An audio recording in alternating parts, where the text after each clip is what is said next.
প্রায় ৬৫ বছর আগে খনন করা গবা খাল দখলমুক্ত করছে স্থানীয় জেলা প্রশাসন এবং পৌরসভা। শহরের শেখের ভিটা থেকে শুরু হওয়া ১২ কিলোমিটার দৈর্ঘ্য ৩০ ফুট প্রস্থ খালটির দুই পাশে দখলমুক্ত করা হচ্ছে।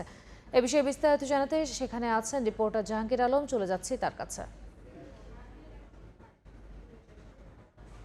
জামালপুর শহরের পানি নিষ্কাশনের একমাত্র গবাখালি খালটি আজকে উদ্ধারের অভিযান চলছে। জামালপুরের সংসদ সদস্য আবুল কালাম আজাদ এবং জামালপুর পৌরসভার মেয়র এবং জেলা প্রশাসনের যৌথ উদ্যোগে জামালপুর শহরের যে পানি নিষ্কাশনের একমাত্র খালটি, এটি দীর্ঘদিন যাবৎ দখলে ছিল।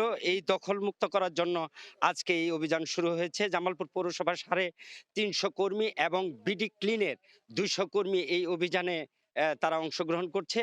দীর্ঘদিন যাবৎ এই খালটি প্রভাবশালীরা দখল করে বাড়িঘর এবং পাকা দালান নির্মাণ করে খালটিকে দখল করে রেখেছিল, যার কারণে এই জামালপুর শহরের অল্প বৃষ্টিতেই শহরে হাঁটু পানি এবং কুমোর পানি এবং বাসা বাড়িতে পানি উঠে মানুষের চরম দুর্ভোগে ছিলেন। তো দীর্ঘ ৬৫ বছর আগে এই খালটি নির্মাণ করা হয়েছিল, এই খাল খনন করা হয়েছিল। এই খাল খননের ফলে শুধু পানি নিষ্কাশনী নয়, এই খাল দিয়ে আপনার যে কৃষি পণ্য এবং কৃষকের যে উৎপাদিত ফসল এই খালের পানি দিয়ে করার কথা ছিল। তো খালটি দীর্ঘদিন যাবৎ দখল করার ফলে এখানে জামালপুরের মানুষের অনেক দুর্ভোগ হয়েছিল।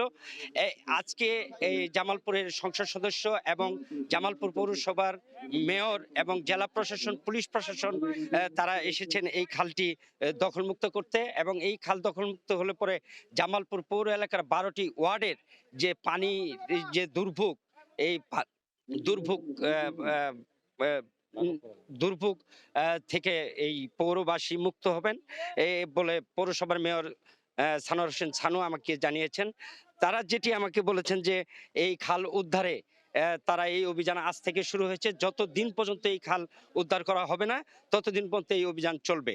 পৌরসভা, জেলা প্রশাসন এবং জামালপুর সদরের সংসদ সদস্য জনাব আবুল কালাম আজাদ, তিনি তার নিজের উদ্যোগ নিয়ে এই খালটি উদ্ধারে তিনি কাজ করছেন এবং তিনি এই খাল উদ্ধার করে জামালপুর পৌর এলাকার ১২টি ওয়ার্ডের মানুষের যে দুর্ভোগ, এই দুর্ভোগ লাঘব হবে বলে তিনি আমাদেরকে জানিয়েছেন। তো জামালপুর শহরের শেখেরভিটা থেকে এই খালের উৎপত্তি। এই খালটি জামালপুর শহর হয়ে কেন্দুয়া, কালীবাড়ি এবং এই পানি নিষ্কাশন যে ব্যবস্থা, সেটা হলো শেখেরভিটা থেকে শহরের পানি বের হয়ে এই সুইচ গেট, কেন্দুয়া কালীবাড়ির যে সুইচ গেট আছে, এই সুইচ গেট দিয়েই শহরের ব্রহ্মপুত্র নদে পানি নিষ্কাশন হতো। তো যেটি পৌরসভার মেয়র বলেছেন যে এই পানি আজকে দখলমুক্ত করার ফলে পানি নিষ্কাশনের একটা প্রবাহ সৃষ্টি হবে বলে আমাকে জানিয়েছেন। এই ছিল জামালপুর থেকে খাল উদ্ধারের সর্বশেষ। এতক্ষণ সরাসরি যুক্ত ছিলাম জামালপুরে।